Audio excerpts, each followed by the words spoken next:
tuned in to Steve Megatron on Altered Geek.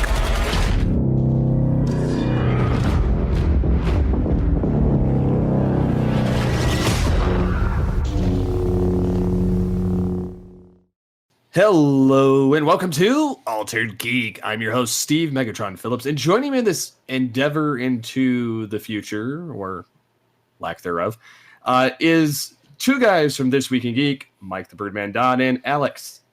That's right. This is TechCom soldier Mike Dodd reporting in, and I guess I'm joined with my adjacent right-hand man. Yes. Hello. Can we call this episode Terminator Grandma's Day? Yes. Sure. So, if you can't guess by the title of what we're kind of hinting at, yes, we're going to be talking about on this episode of Altered Geek. We're going to be talking about the Terminator franchise, more recently, the Tim Miller-directed Terminator Dark Fate, which opened at the beginning of the month, presuming this comes out in November.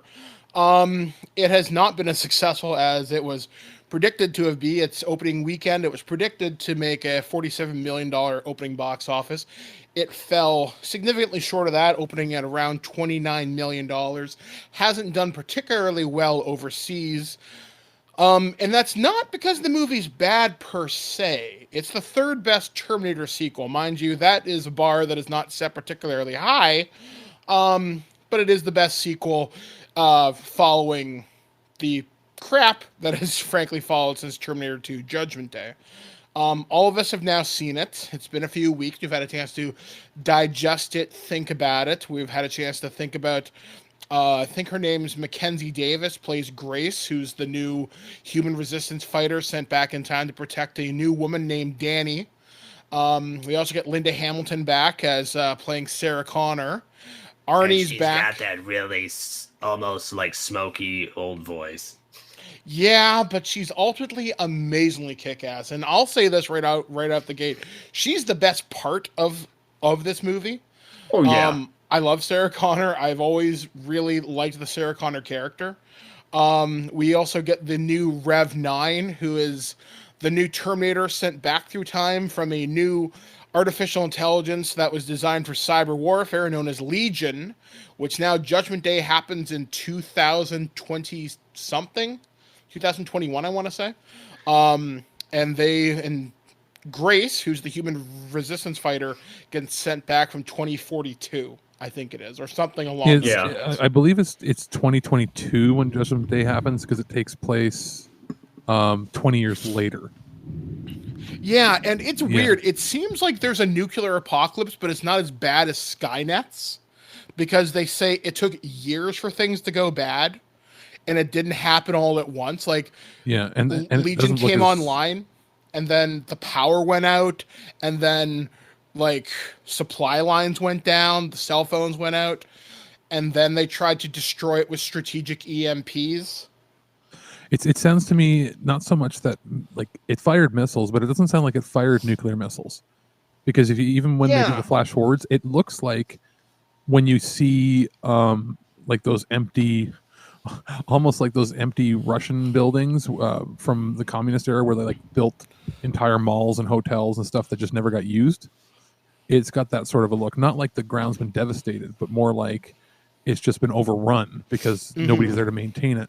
So my guess, and they specifically don't say nukes in the movie. So I'm willing to bet that the Legion did it because the nukes would make the land unviable even for it to operate in. So I think this time it's more like we used EMPs, and then they dropped whatever ballistic missiles they could to strategically kill the people, but not do damage to the planet.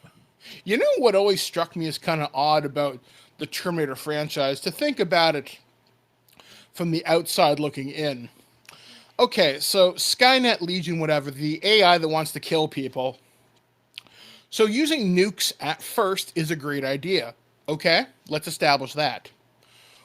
Why not use a biological weapon and just clean up the job and let the virus take care of them? The virus doesn't affect the machines.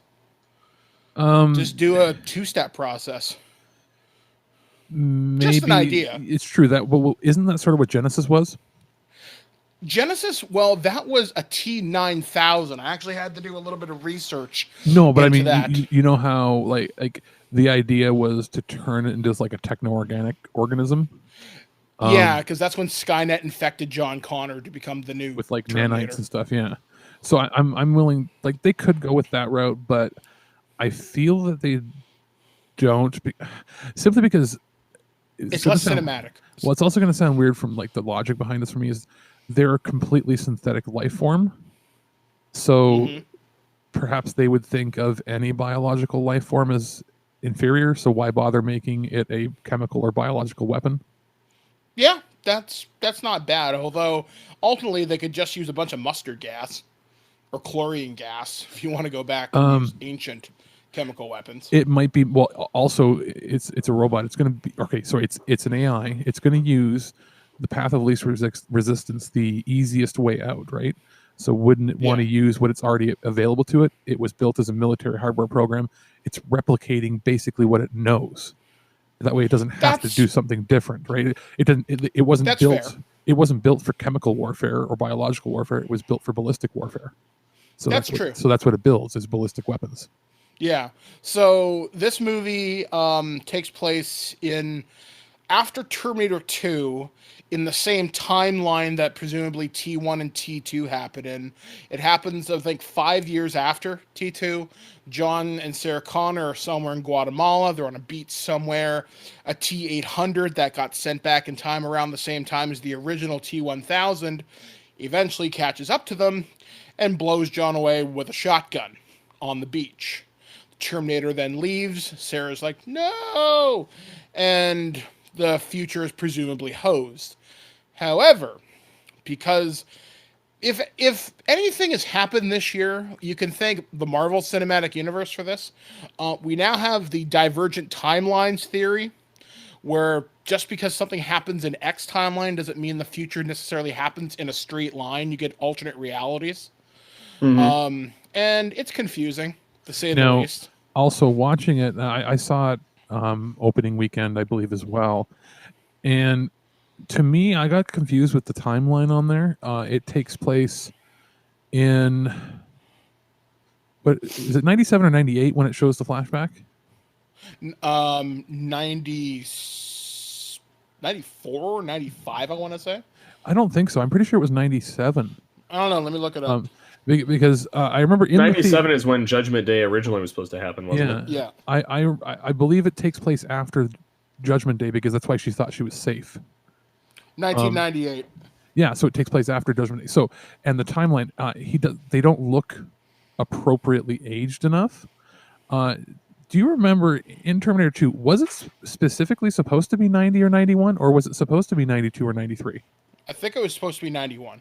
It was supposed to, okay, because I was a little confused with it just based on the aging. Like they didn't age a single day in 5 or 6 years. Well, she looked exactly like she did in T2, and then he looked actually younger than he did in T2. Yeah, because of the software they used to I was surprised. Although we get into the issue is, I thought the CG was worse than any film they've ever had in the franchise. It's for the first 20 to 30 minutes of the movie.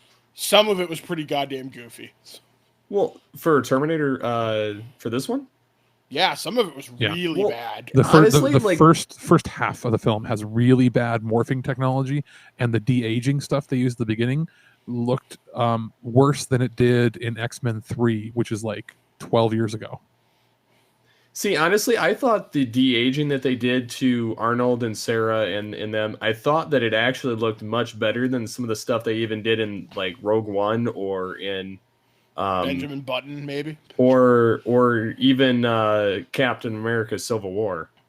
Well, yeah, like it's I thought it looked much better than that, considering that it's usually they've face planted Arnold's face on another bodybuilder.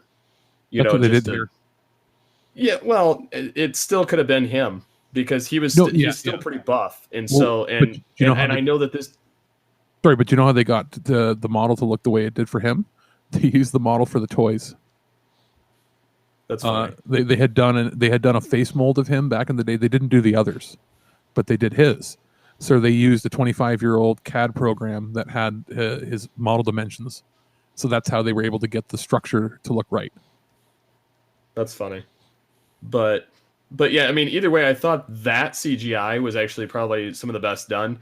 Now, some of the running and some of the weird falling from the sky stuff that they had at the beginning of the movie, yeah, that was pretty hokey and looked like crap.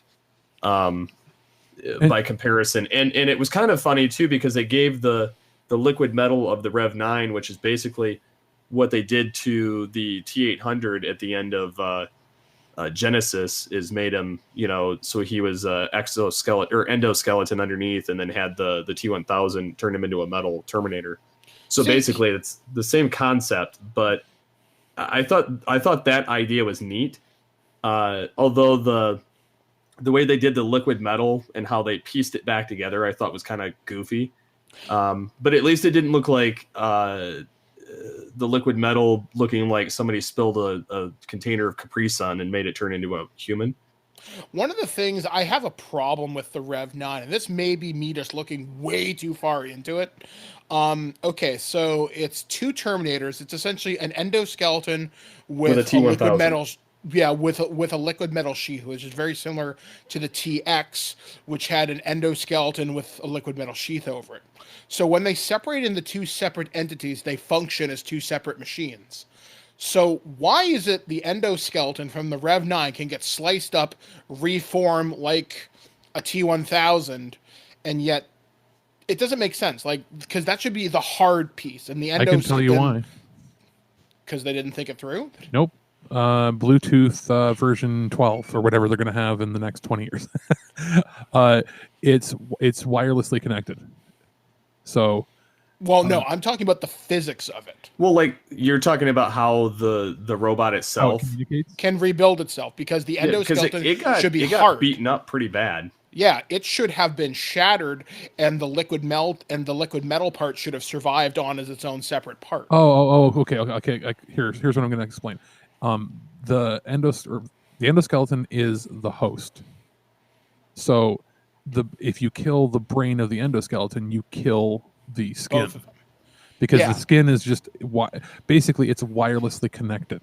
So if you killed, okay, let's say you separated them and you killed the endoskeleton, it would have killed the liquid metal part completely. It would have just dissolved into whatever. Well, that's what I'm saying. The endo took way too much damage compared to the skin. The skin. It's not adamantium. Yeah, exactly. Like she put rocket launchers at it. They shoved it into a turbine at a dam, and it somehow survived that. Although the liquid metal didn't. Yeah, the liquid metal didn't. But it looks like it was a carbon fiber, some sort of compound that way. It didn't look like it was made out of actual metal. It also again overthinking. Yeah, well, also just from the physics of it in the movie, it looks a lot lighter. When he gets into different cars and that, it appears normal, but whenever Arnold moves around and things, they purposely make it look like he's still 400 or 500 pounds as the robot. So they did give enough attention to detail to show that it's a much lighter, probably sort of polycarbon fiber, blah blah blah, future tech. But yeah, they did a little too much with it. But at the same time, if they didn't have the tech or the budget to do the special effects right, I don't know why they bothered with some of the scenes.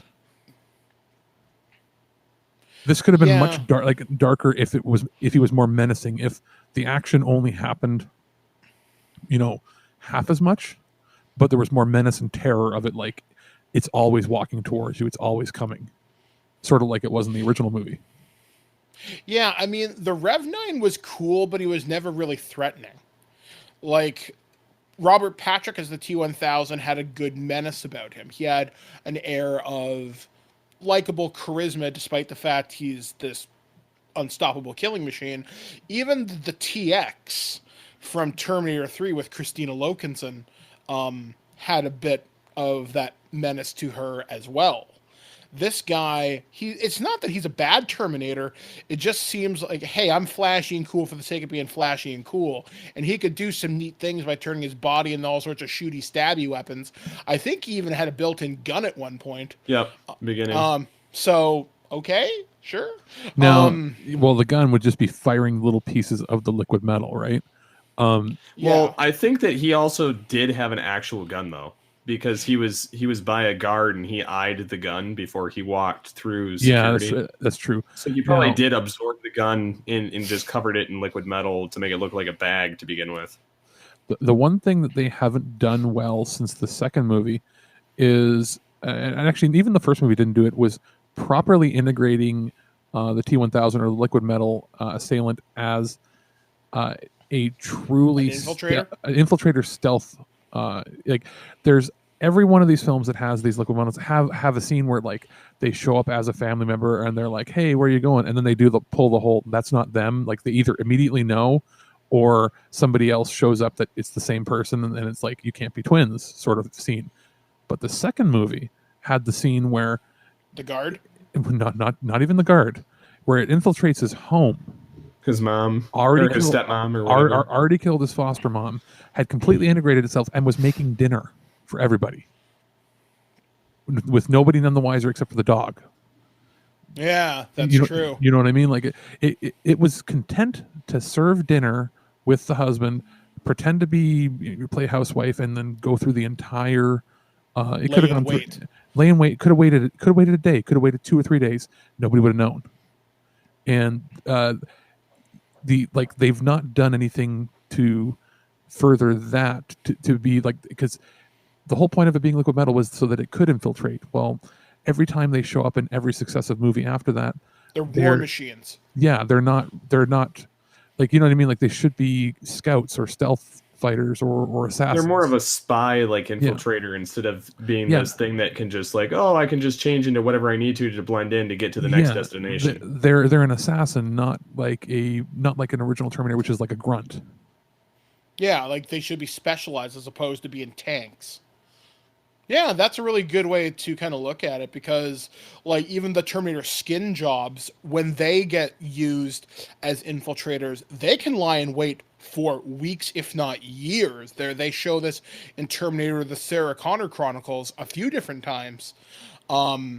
Yet with the liquid metal ones, well, I guess I can make an argument for the T-1000 in that series too, but not. Yeah, you're right. In the movies, the T-1000s are, oh, I'm just going to tank this anti-material rifle round and be fine, as opposed to, why don't I sneak around and be really stealthy, as opposed to, oh yeah, I'm a machine from the future. You die now. Stab. Yeah, like they do a decent job where like he's at the deportation center and he's walking through and he talks to them. He's like, where do I get a plane like that or a chopper like that? That sort of deal.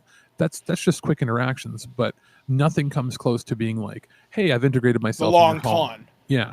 Yeah. And I mean, it was pretty brilliant. I watched that scene with my brother the other day. He forgot about it, and we were laughing. Just the parties like with Wolfie and Max, the dog. Mm-hmm. Wolfie's fine, dear. Where are you? Hangs up the phone. Your stepmother or your mother and father are dead. They just walk away. There were some pretty clever moments with the Rev 9, though, where he's able to talk to somebody, give them believable dialogue, where he's like, oh yeah, why are you showing up as metal? Oh, 3 tours in Afghanistan. Stuff like that. Like he knows enough background about the world to just make shit up right on the spot. This is the first... Or to blend in with the sheriff department. Yeah, this is the first Terminator that actually showed emotion. Did you notice that? It was the first one that was able to actually mimic it. Like even in Genesis, they didn't do that. It was still very stoic.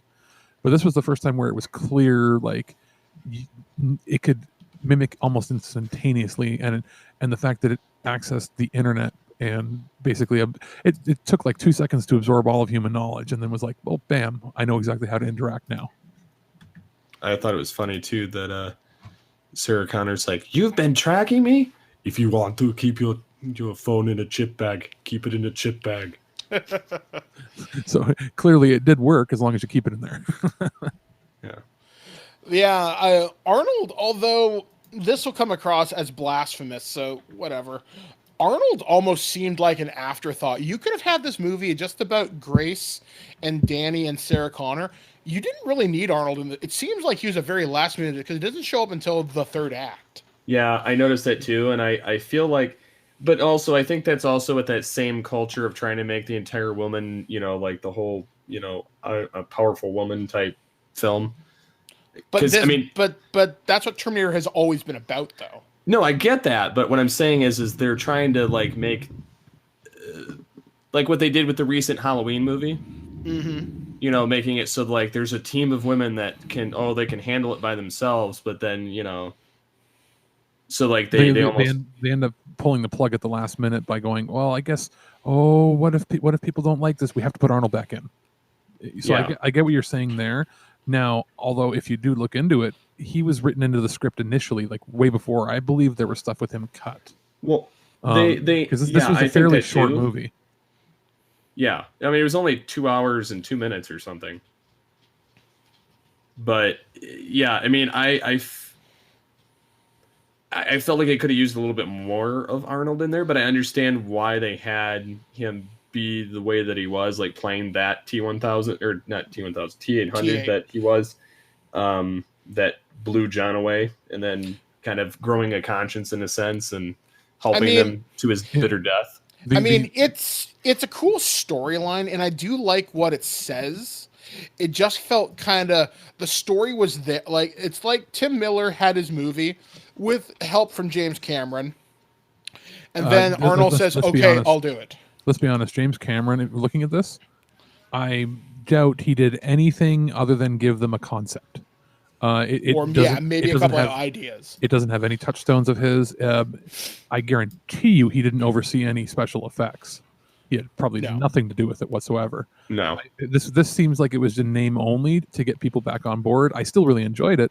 There were some funny callbacks here and there to the previous ones, and some people might have complained that it had humor, but this was a much darker tone than the previous immediate installment. I've watched a bit of Salvation, and I get bored trying to watch that. So Salvation's a very odd movie. It wasn't as boring as what I could see in there. Plus, I went back and watched T3 and went, "Ooh, this is a lot worse than I remember." T3, I think, gets a bad rep. It wasn't bad. It's enjoyable. Oh, try watching it now. But it's not the follow-up that should have followed T2. No. Too much comedy, exactly. and all the actors were terrible in it. Absolutely horrendous. Nick Stahl was not a good John Connor. I liked Claire Danes as Kate Brewster. She overdoes it a lot in that movie. She like gets too method acting with it. However, though, looking at this is something that I think Dark Fate did right, but it does it too well, and it's never talk about more interesting events than what you're showing. And there's a couple times where you hear Sarah Connor, she explains to Grace and Dani, she'll get a text message with a set of coordinates and an exact time. And she says, every time I get these coordinates, it says blah, blah, blah for John. And she says, I find Terminators, I show up with whatever weapons I can, and I blow the motherfuckers away. Her words, not mine. So I want to see that movie. I want to see Linda Hamilton fighting Terminators with rocket launchers and everything else. Maybe team up with a human resistance fighter if she wants. But that movie sounds way more interesting than what we got. Now, I get where they're going with this. Essentially, what is a soft reboot of the Terminator franchise? Because now you've taken out Cyberdyne. Now you've taken out Skynet. Now it's known as Legion. And the T-800s are gone now because that was a part of Skynet. Nope. Here's the conspiracy theory that I went over with my brother at the theater. They mention that there were many that were sent back, and they were not all sent back to the same time period, right?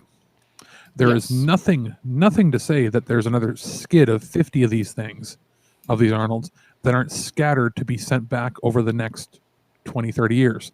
Kill, or not 20 years, kill, at any cost over the next 10 years.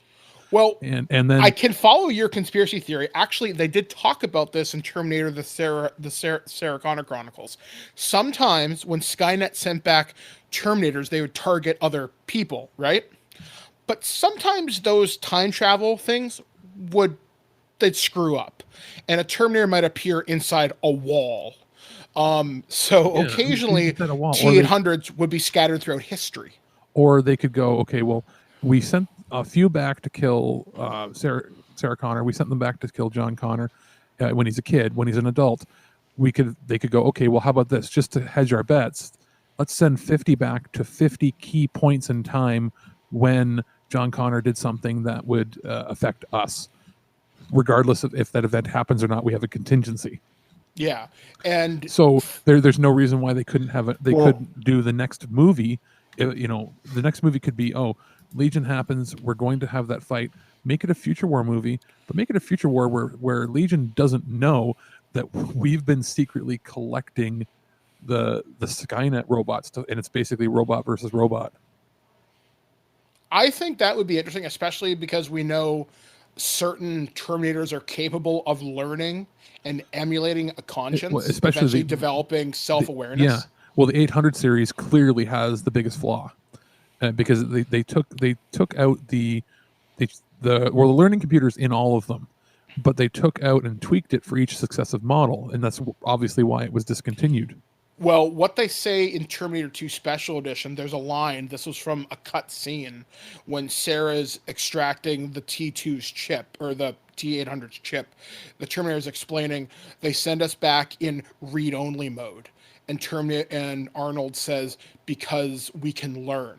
And Sarah says to Arnie, because if you learn, you become efficient, you start to think on your own, and Skynet doesn't like that. Yes.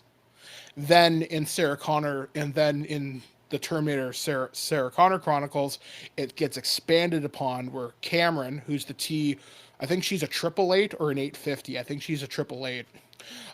She explains, yes, Skynet only sends back Terminators in read-only mode because they might start thinking. And that's a problem. And that's a known issue with the T-800 endoskeletons.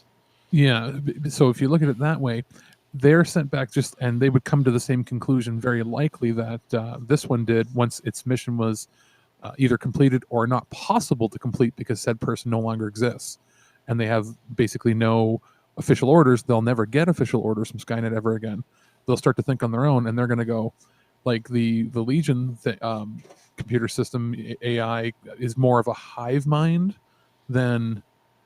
from what I was reading into it, more of a hive mind than a central AI. So it would still see the Cyberdyne Systems robots as a viable threat. And if they had independent thought and they had the ability to learn, they would very likely go, well, they can kill the humans and it won't matter to me, but if it sees me as a threat, I'm not going to let myself be terminated by another robot. They'll be looking for a cause, looking for something to do, which is the idea behind what happened in this movie. So if you could get like 50 Terminators, and they don't all even have to be like, if you want to save money, have a few of them, have the Arnold suit on them, and have a whole bunch of them just be the exoskeletons. And that's a lot easier to render, and especially if you make a few physical models. And think about that, the image from T2 at the beginning of the movie where they show the future war and they have like the Gatling gun and everything, but picture a whole bunch of the Legion robots and liquid metals and skin jobs and all of them running from the right hand side, attacking, shooting, and running from the left hand side. You see humans running with T-800 exoskeletons shooting back. If you just released a poster of that, imagine what it would do.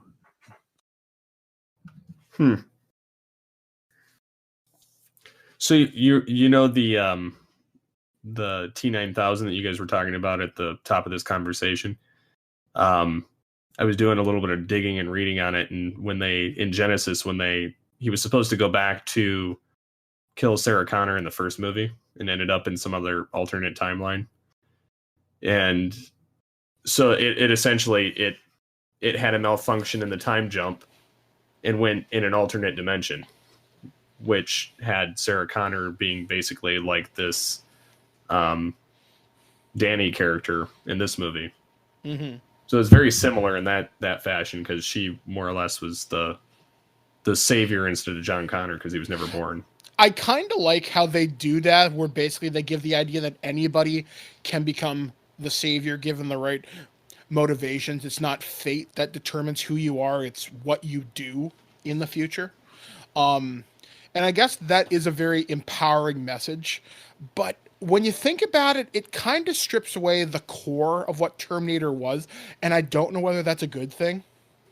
Because, and I'm not saying Terminator hinged upon the idea of it has to be John Connor, or it has to be Sarah Connor, but I like the idea. I don't know what I'm trying to say here. I like the idea that one person can make a difference. Here's the thing: it wasn't I think the way you're looking at it, Mike, is it wasn't that it had to be John. It had to be who Sarah raised is who the savior was. So she now in this timeline is basically raising or training Dani. So, and that's what the line in the movie. She says, "Oh my God, you're John." Okay. She says that in the movie. That's true. Yeah, you're right. So it's not that it's John. That's a name or whatever. It's who it needed to be trained by Sarah Connor. She had to have influence. So she's the core of it. And even Skynet didn't know that. Skynet went, it's John Connor, got to kill him. Well, it should have.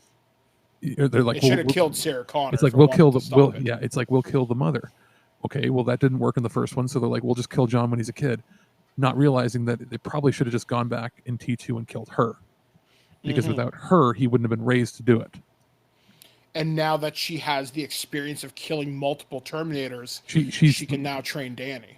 So and also you want to think about why the future doesn't have as bleak a nuclear fallout or any of this crazy stuff. Do you think maybe it's that this time John isn't raised by his mom for a couple of years where she has a couple of years of experience? This is now somebody who has 30 years of fighting Terminators behind her, training them so that they don't lose nearly as many battles. Yeah, that's true as well. I mean, one of the things that this thing, as you've mentioned, it seems like the future is less bleak in a sense. And I forget, I heard this on either another podcast or I've talked about this with someone in person. It says it almost looks like the fighting or the scenes of the future take place maybe in South America, judging by the architecture, maybe in Russia or something like that. It doesn't look like America. It couldn't have been because they find her in South America. Mm-hmm. You know what I mean? Like this whole movie takes place. They're not even in Mexico initially, right? They're down farther south, and that's where she was when everything happened. So this literally, this version happens down there, and I don't know. Part of that would be probably because of budget constraints. They want to film there, but as far as the storyline goes, it's a very different. It looks more like a guerrilla warfare in the future of that one versus like traditional. Now, given everything that's happened, this movie is not succeeding beyond its expectations, which is really unfortunate. Do you think we're seeing the end of the franchise? No, they'll attempt one more. And, it either has to be a future war one or it has to be something. But they will do one more with Arnold, and that's it. I do not think we're going to have Linda Hamilton come back. I think they're going to see this as an experiment that failed. Whereas every movie that had Arnold in it made money, a lot of money. So the ones that made the least amount of money were the ones that didn't have Arnold. I think if you wanted to continue the franchise, I think maybe a movie's not the right way to do it. I'd maybe move it to a streaming service and give a small limited edition series. Put some HBO money behind it. Give me a 6-episode miniseries of Terminator. Finish out the franchise that way with Arnold and give me a proper conclusion to this franchise and end it on a similar note to Terminator 2, where it's literally that dark highway where it gives us hope for the future. Because at the end of the day, the Terminator franchise is about hope that one person can change things. It's not, you're not fighting against destiny or fate, that you make your own decisions, your own path through life. And it's always been about strong women. And if you could somehow convince Linda Hamilton to come back or maybe continue the adventures of Dani or something, I guarantee you I'm okay with that. They don't want her back. I guarantee it. As even though she was good in the movie, they're going to see it as a lot of feedback they received was who wants to see grandma fight. And it sounds bad because they did it in Halloween and they're making a sequel. I would counter that. For this particular movie, that was the narrative. I don't know. It seems like everybody liked Linda Hamilton. I think she was one of the best parts of the whole movie. And so do she was. I think it was great, but I also think how they think is going to be, well, what was different about this one? Why did it fail? And This film failed because people are burned out of the Terminator franchise. I think part of the problem this failed. It came out way too late. This should have been a summer movie. Well, that's true too. Like this is not a winter tentpole. If they but it would have never held up against anything that Marvel had coming out. No. If they were smart, they would have waited until next summer and given the special effects more time to bake, and then had a better marketing plan behind it. Because throwing Arnold into Mortal Kombat didn't seem to help. Yeah, and they threw the Rev 9 and Grace into Gears of War, also Sarah Connor, which is really weird playing the Hive mode with her. It made its production budget back, but it won't make its marketing budget back till it hits video. Yeah, I mean, and one of the weakest parts about this, and I feel terrible saying this, is the human resistance fighter, Grace. I didn't much care for her. It felt like she was sassy for being sassy's sake. I didn't get the sense of urgency I got from Kyle Reese. I didn't get that human edge from her. And I know she's an augmented cyborg who's meant to help them, and the whole, if you can't kill Terminator in 5 minutes, you're not going to kill it at all. She doesn't have any screen presence whatsoever. Yeah, that's kind of it. And it's nothing against her personally. I just didn't feel like I connected with her. I mean, and say what you will about even previous installments with Nick Stahl and Claire Danes, I got a sense of humanity out of them. Yeah, I didn't get much. I didn't get this. Yeah, and then she was always like, "We need to go hide in the bottom of the mine shaft," and everybody's like, "You're stupid." Yeah, like we need to stand and fight. I mean, even looking back at Genesis with Jai Courtney and Amelia Clark, they were likable. And it's not that Mackenzie Davis is bad. It's proven that Amelia Clark is only good in Game of Thrones and pretty much won't be good in any other movie because everything else she's done has looked terrible. So she was not cast well in Genesis. Yeah, I'm curious to know how her new Christmas movie's doing. Last Christmas, I think it is. What, Christmas movie where, like, do we really want to watch a movie about somebody dying of cancer at Christmas? Is that really what we want? Like, well, Will Smith, I think he did a movie called 7 Pounds, and it came out around Christmas time, and it was about the same idea. But it wasn't a Christmas movie. Yeah, true, fair enough. Yeah, this isn't. It isn't starring somebody who's only good at Game of Thrones. Yeah, so, like she's really not going to break out of that. And this, she was poorly cast there. Jai Courtney was poorly cast. This was a better overall cast. I would say the actual Terminator in this was pretty well cast, with the exception I liked him. Well, he also was in Agents of S.H.I.E.L.D. as Ghost Rider. Oh, I forgot he was that. Yeah, I didn't watch because Agents of S.H.I.E.L.D. was garbage. So, well, I didn't watch it either, but I saw the trailers. But he was great. But whoever they hired to do the models of the face, everybody looked like they had plasticine on. Like it looked like CG from before Terminator 2. So he was good in that role. Are we ready yet for another Terminator that looks like a giant monster? Because I'm kind of tired of every single one of them being T-1000-esque. Give me something weird. Give me another skin job, and I'd be okay with that. You know who you should give us if you wanted to give? What were the original Terminators called? The ones. Which ones? Where they said they barely looked human. The T600. Yeah, the T6s. Yeah. Those were the big hulking ones that were actually like bigger than regular rubber humans. skin. Yeah. You know, and you know who you give me that one. Brock Lesnar. No. Who?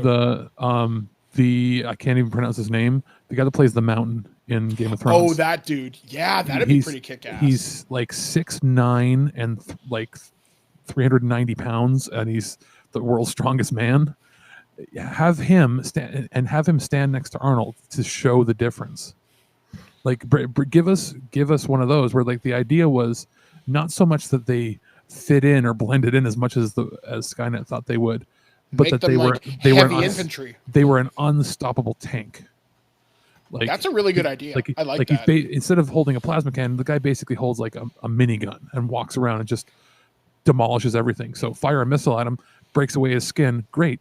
Now you've got this, like, instead of 400-pound robot, you've got a like 1,500-pound robot slowly coming to murder you. That would be really cool, yeah, and call them like the heavy infantry or something like that.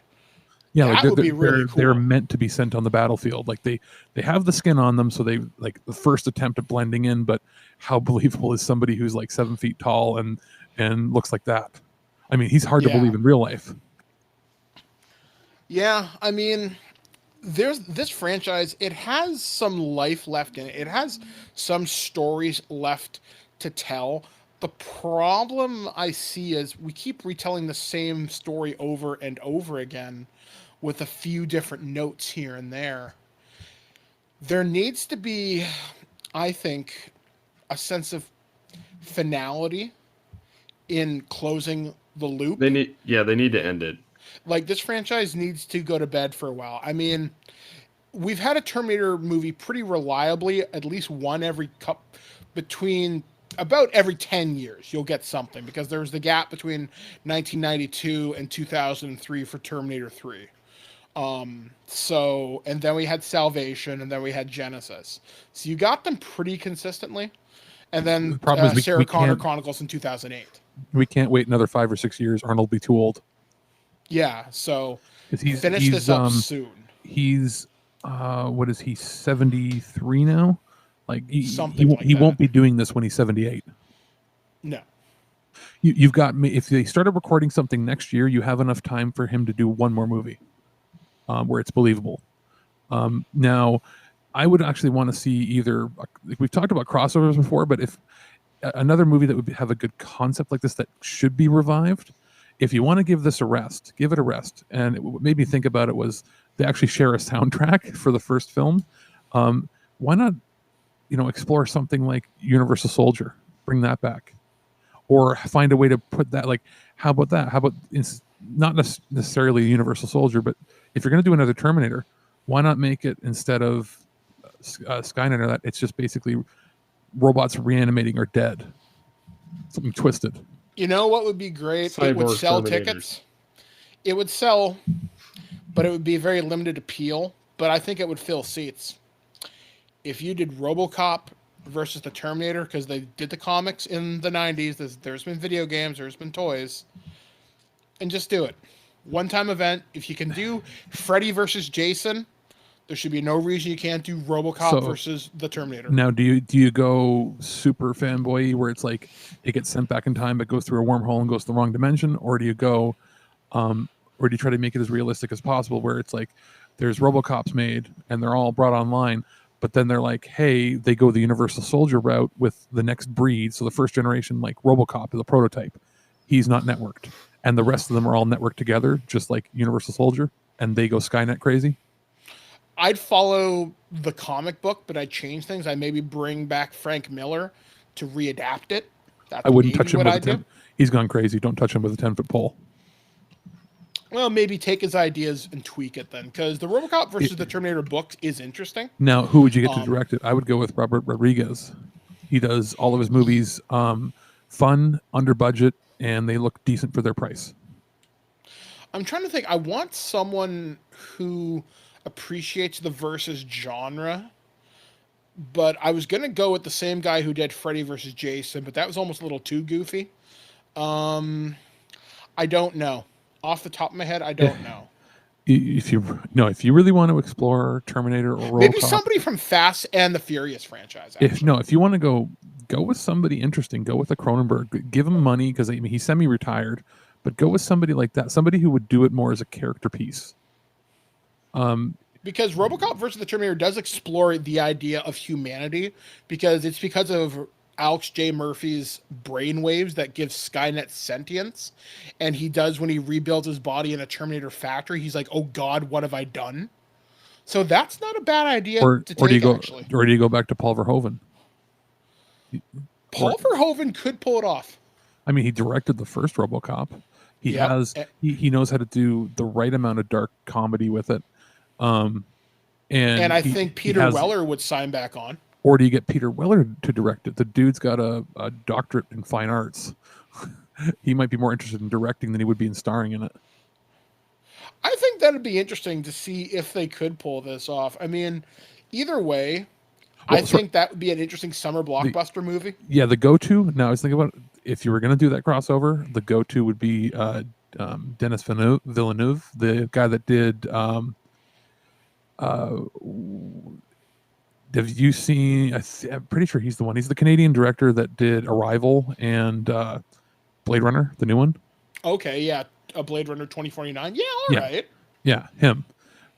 He's either him or what's David Bowie's son? The guy, I forget his name. But he did Moon. He did Source Code. Okay. And did he do the Warcraft movie or did he do something else?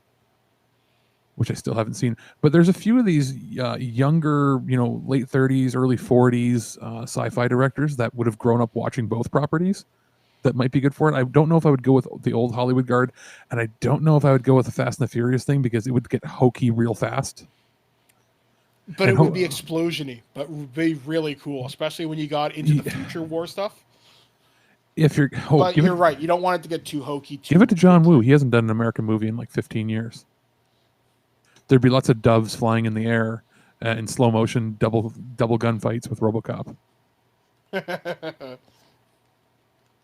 Okay, who would I want to see? Sorry, we're going a little off topic, but I want to see RoboCop versus Terminator, but it be the RoboCop is played by Jean-Claude Van Damme, so it can do weird kicks, and I want the Terminator to be Steven Seagal, but this day and age Steven Seagal with the gut.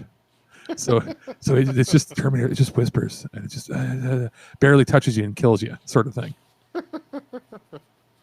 And then I guess Bruce Willis has to be in there somewhere. I got nothing. Because that's pretty much like I know we're joking here and there, but it's this movie had a pretty consistent tone, which was good. But I didn't think overall it was the good. Best sequel. Yes, it's the best sequel since the second one. Yeah, which is, like I said, not a high bar to clear. There are some inconsistency issues with it. In my opinion, the best part of this movie was Linda Hamilton.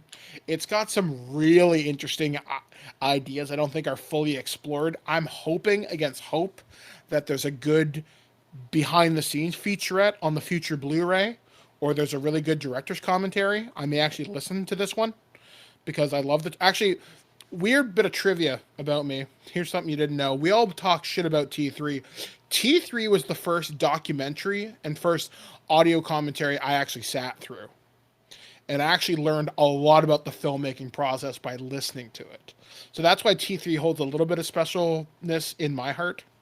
But I'm hoping that time is kinder to Dark Fate than it is currently in cinemas. I hope this isn't the end of the franchise, because just the fact that Arnold's T-800 gets slagged, and I don't like that to be the end of Arnold. I hope that's not the final shot. I think it would be cool if they actually had the human that was the inspiration for the design show up. Yeah, and I'm trying to remember. I think his name was Sergeant William Candy. Oh, but they did such a goofy voice for him. Oh yeah, in that deleted scene where they're like, I don't know if that accent's believable, and then they turn to a scientist that they sounds like Arnold. Well, they put Arnold's face on top of a skinny guy, and he just goes, "We can fix it," and it's like, oh come on, like that. It was good. It would have been more funny if it was just him speaking, like if they had purposely got him to sound out every word and do it without the accent. They actually do address this in the expanded universe for Terminator. In one of the novels, they do actually, Sarah Connor actually teams up with the guy who is the basis for the Model 101. Well, if they were smart, all they have to say is, if they're like, why does he have the accent? Why does he look like that? It'd be like, this particular line was manufactured by a factory in Austria. Yeah, or he was based on an Austrian special forces soldier. Well, yeah. Well, literally, like they never have to. Like it's people just assume Cyberdyne. Every robot's manufactured in the States. Like no, how would they get world domination unless they just start opening factories all over Europe? So it's like this is a European model meant to fit in with Europe and hide there in plain sight. Yeah. So I hope this, like I said, isn't the end of the franchise. I know there's a lot of Terminator expanded universe stuff that I'm a big fan of, and I hope some of this gets addressed. I have a feeling it will be at some point. I think you're right, Alex. I think there was some stuff cut from this movie. I think Tim Miller did a good job. He's a good director, and I like him. I think if they do another movie, there has to, and if they do get Linda Hamilton back, or even if they don't, if you're going to finish the franchise, bring back Michael Biehn. And how you bring him? How you bring back Kyle Reese? Well, do you know why you bring him back now? In this timeline that's changed, he doesn't die. You know what I mean? Yeah, he never gets sent back. Yeah, so she could literally in the next movie be going somewhere while this war is starting and find him, and he'd be aged properly. Yeah, so she could literally find him because he looks pretty good for his age still. And imagine the poster of Arnold's Arnold's Terminator fighting with Kyle Reese. That would be pretty kick-ass. That would be a good way to end the series, actually. Bring it full circle. And it ends with like them, she's too old to have kids, obviously, but it ends with them together with the new resistance leader and Arnold's robot. And it just says we're in, it ends with we're in uncharted territory, and that's how it ends. I'd be okay with that. I would totally be fine with that. So you'd have the Dani character with the Terminator that's there, and the Dani character with a version of Arnold's Terminator, and then you've got an older Kyle Reese, and Sarah Connor.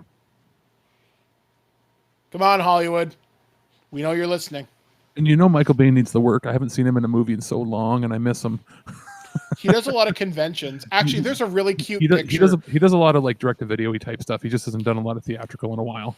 There was something he did on Twitter within the last month or so. It's a picture of him with a little girl cosplaying as Ripley from Aliens, doing the iconic pose where he's showing her how to use the M41A pulse rifle, and it's so cute. See, that's what I saw and made me think of that. And also when I was thinking of like Robert Rodriguez directing it, he's done a bunch of movies with him.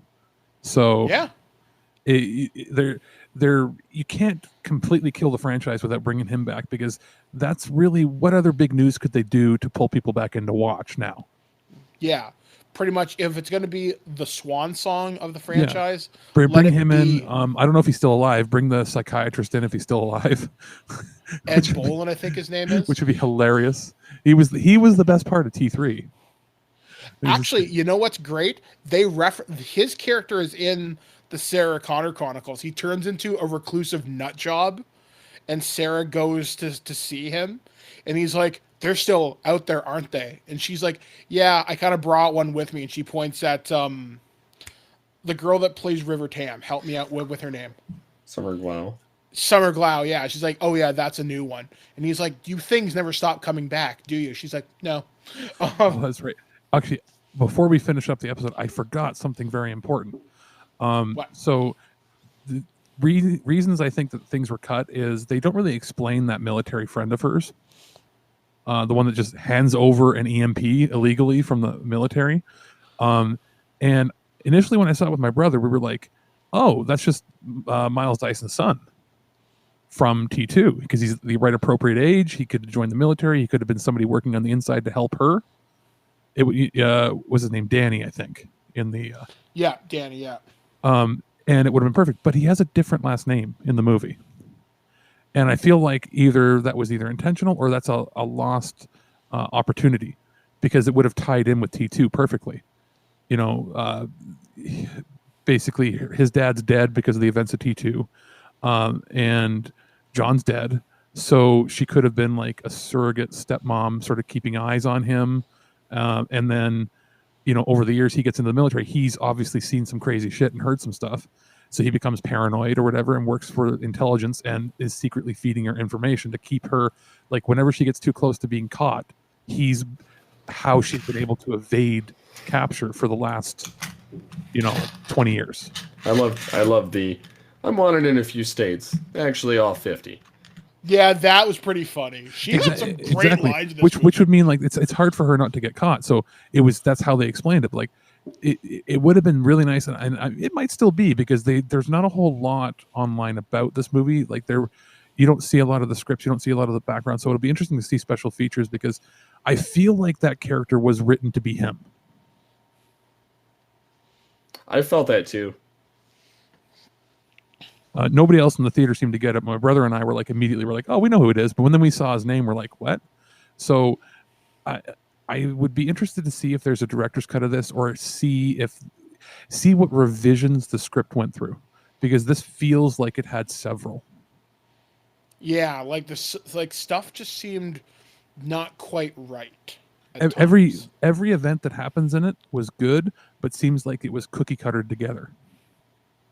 Yeah, I have a feeling there was a lot of stuff with Grace in the future that was cut out. Like, there's something about her that we're not being told. Well, not to mention they didn't show the operation or how they did things to her. Like, there was a lot of the future stuff that seemed like it was going to be revealed later on. That didn't work. Just cut for time or budget. Like I feel like the idea was going to be that it turns out, when she thought she was having her operation to get the super soldier shit, she was actually captured by Legion and used as a sleeper agent. That would have been cool, and that would have tied in the Salvation pretty easily. Because I thought that was going to happen, and then the reveal was going to be that Arnold was going to save Sarah from her, and like she was going to try to rebel against it, and it wasn't going to work. And then, surprise, surprise, Arnold ends up being the Terminator that has to save them. Mm-hmm. Yeah, there just felt something off about that. Plus, I like the Future War stuff, and when they explain that she's an augmented human, that's cool and all, but they never really explain what that means, other than you get enhanced strength and everything. Well, they also gave her the power core of a Terminator. Yeah, and they don't really go into that. Which is my thing. It's like, no, she is a Terminator. She's not an augmented human. Her body is powered by a robotic core, really? Yeah, I mean, at least with Marcus from Salvation, he was partially a Terminator, but also partially human. Like, he still had a human heart at the end of the day, but this one has a power core. That's not quite right, but maybe if there is like a tie-in comic book or scripts. Well, there's a video game, which I don't know how much plot it's going to have. Yeah, I looked into it. I don't think we're getting a copy. I think we were offered a copy, and I was like, no. Oh, because it looked like it looked like it was the same as that Jumanji one. It's the same company. Bad. It's the same company who made Rambo the video game. And if you've watched Angry Joe's review of that game, yeah, the less we say, the better. That's why I politely declined, because we're honestly too busy for a lot of these.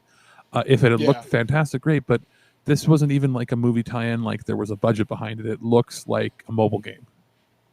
It's like they got the license. I don't know. If it drops to $20, maybe I'll pick it up. But... Yeah, if especially if we hear that it tells more of the story, or if there's a comic tie-in. Mm-hmm. Because there hasn't been a good Terminator game in quite some time. Although, one of the easiest platinum games to get like a platinum trophy in, is the Terminator Salvation game from 2009 on PlayStation 3. It's ludicrously easy if you know what you're doing. And any Terminator game since then, there was the official Terminator, the official T3 game for the Xbox. There was Rise of the Machines, which was underappreciated on the PlayStation 2, which it was called Terminator 2 Dawn of Fate. That one was really good. At this point, I would be happy if they can't afford to make movies anymore for it. If they continue the story, like you said, a TV show, if they made a series of 3D animated movies, similar to how Starship Troopers Starship Troopers has 2 or 3 of them, and they're canon. So I could see this being a lot cheaper to do that way, and they could explore some of the more difficult topics, or bring back characters, and you could still model them to look like the characters. But I don't know. I think it needs to take a break. If they don't do something in the next 2 years, take a 20-year break and come back to it when everybody's dead, and they can start over. It's funny. Everything old is new again, and a lot of old franchises are coming back. We have Ghostbusters next year, 2020. We just had a new Charlie's Angels just came out. That one is getting decent reviews, surprisingly. I'm not going to check it out unless it goes to a cheap theater, but I've got too much on my plate. The Same Ghostbusters, I will be very surprised if it doesn't do 500 million or more. It's got everybody back that they can get back. Yep. And there were a lot of fans that completely shit over the last one. I didn't watch it. I refused to watch it. It wasn't that great. I refused to watch it. I refused to watch writing. it not because like everybody seemed to be hung up on it's an all-girl team, and I'm like, no. I'm willing to give things a go and let things give it a try. I'm not going at this because it's like it's not the original cast and it's all girls. I do not like Leslie Jones in anything. I don't find her funny at all. I don't find her talented. So I'm like, oh, and it's not because she's a girl. It's not. It's because her entire act is predicated on being a female version of Tracy Morgan. And I'm like, don't just copy somebody, but you're a different gender. So now you're a different, you know what I mean? It's not the same. You're just copying somebody. If you were another dude copying him, you just be like, oh, you're a copycat. So I just, that pisses me off. I just never find her funny. I don't find Melissa McCarthy that funny in most things. She's been in good movies, but I don't find her that funny. And I don't find anybody on SNL that funny right now except for Kenan Thompson. So everybody else I like him and Kate McKinnon. I hate her. I think she's so untalented, but she's better than everybody else on the show. So it makes her look good. So I thought the trailers were terrible. The movie was badly written. I thought it was very. It felt like watching the Bridesmaids movie but with Ghostbusters. And I don't know if I go that far. I felt like that's what I was watching. So I ended up catching it on TV last year or the summertime, spring, something like that, when I was visiting my family, and they were watching it, and I found myself getting like angry where I had to leave the room not because I was mad at what they did to the franchise, but I was mad at how bad the movie was, regardless of it being part of the franchise. So I feel like there's a lot of people that, shit on the movie for the wrong reasons when it should have been shit on for right reasons. And I feel like this movie, this proper sequel, will do gangbusters. There's really no way it can't at this point. It also has the Stranger Things cred too, with like Wolfhard. You've got that younger crowd. It's a franchise that it's one of those cases of it would have to be incredibly inept for it to underperform compared to the last one. So like, for instance, like the Mission Impossible, or not Mission Impossible, Men in Black 3 or 4 international, not nearly as good as the others, still made a crap ton of money and was entertaining. Everything critics hated it though. Yeah, critics hated it. It wasn't terrible. They said it was more of the same, but it was entertaining, and that made a crap ton of money. So this, having the talent involved, having this is a do or die with them. If this does not do well, the franchise is dead. And I feel like that's what Terminator's coming up to. If they don't do well with the next one, they're dead. Well, it's like Die Hard. Look what happened to that. They did that 5th movie and it bombed horribly, and they just kind of fizzled out after that. And they're still planning on making one, but... Well, there was talk of a reboot, but I think it got scrapped when the merger with like Fox happened. Well, they also talked about doing a movie where they had him like a year one type thing, where it's a flashback of him when he's younger, dealing with something as a just general cop, and then going to him in modern day, having to deal with the same issue because he, for whatever reason, botched the original mission with that particular villain, and that's what he's dealing with in modern day. That was the premise I'd read. Mm-hmm. So yeah, we're sort of at the end of our ropes with a lot of these franchises. So, I mean, final thoughts. Would you recommend somebody still buy this when it comes on video? I would. I'd say definitely watch it. Buy if you're a huge fan of it. If you can see it in a cheap theater, go for it. It's definitely the best sequel since Terminator 2. Just set your expectations. You're not going to get a masterpiece. Yeah, I would say something competent. I agree. I liked it. This is one of the few cases where the tomato score being like 70% or 71% is about on par. I would say like 7 out of 10 people would say they like the movie. Doesn't mean it's the best movie. Like, people forget that tomato meter doesn't rate the quality of a film. It just rates if people liked it or not. So I would say 70%. That's about right. Very few people were going to come away from this saying it's a bad movie. Agree. I enjoyed it. So, yeah, I think that about wraps it up, though, and talking about sequels and talking about the Terminator franchise. So, anything else we want to bring up before we close it out?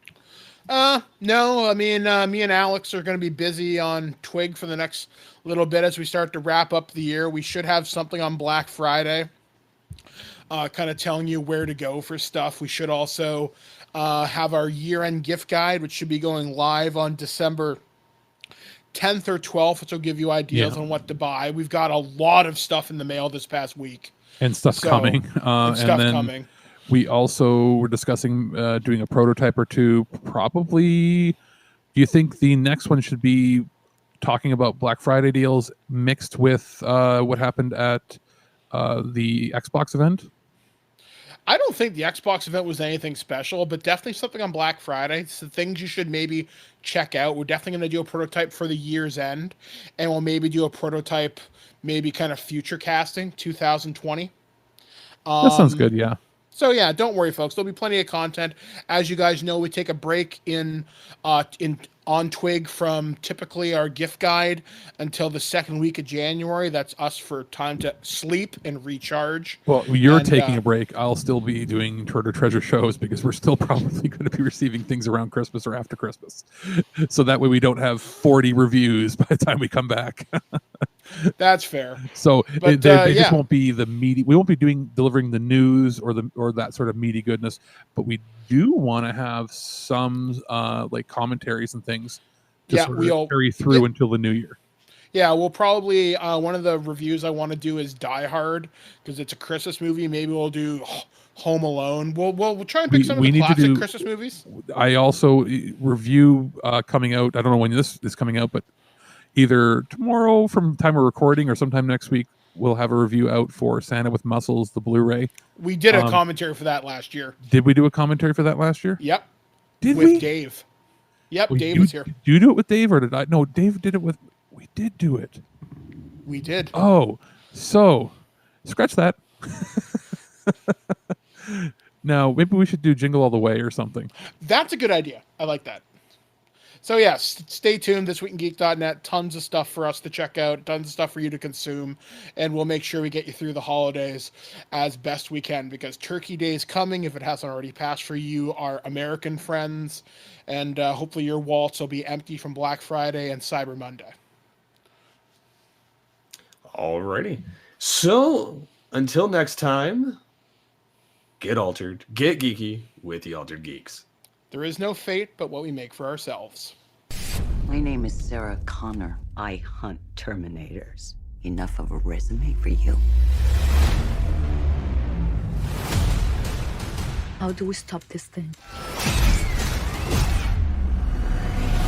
I'm going to help you change the future.